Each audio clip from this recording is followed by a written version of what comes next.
Mesdames et messieurs, chers élèves, c'était il y a 106 ans, en 1918, à la 11e heure du 11e jour du 11e mois, de la boue des Flandres à la frontière suisse, les clairons égrènent les notes du cessez-le-feu.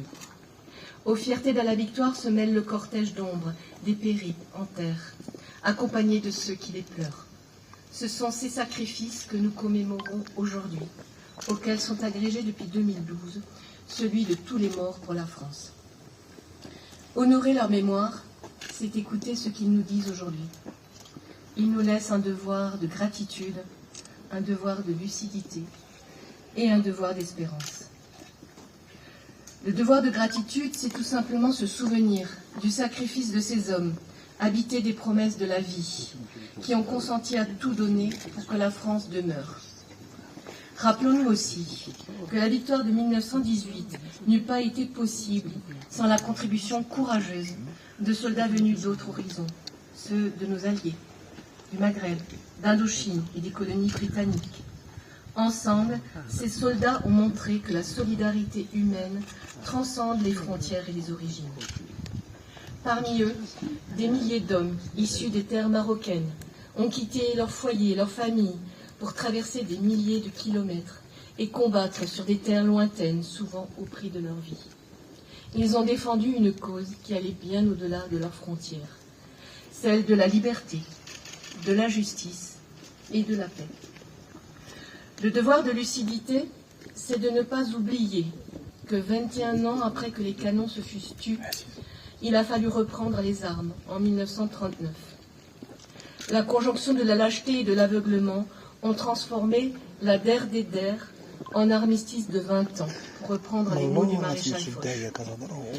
À l'heure où la tragédie de la guerre a fait son grand retour en Europe, à l'heure où certaines puissances remettent en cause tous les fondements de l'ordre et du droit international, ceux de 14 et ceux de toutes les guerres, nous murmurent de continuer à défendre la paix.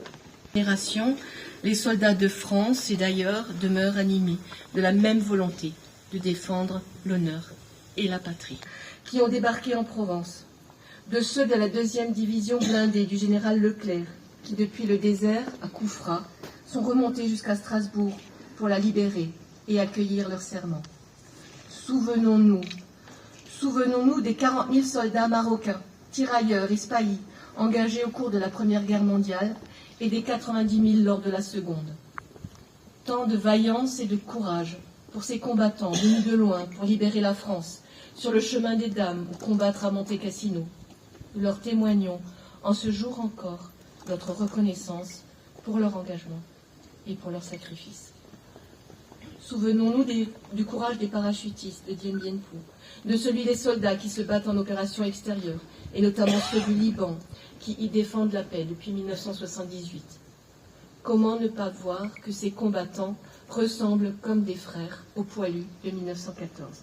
Disait le général de Gaulle, vous êtes notre deuil et notre orgueil, qui tomberont encore jusqu'au dernier soir de la dernière bataille.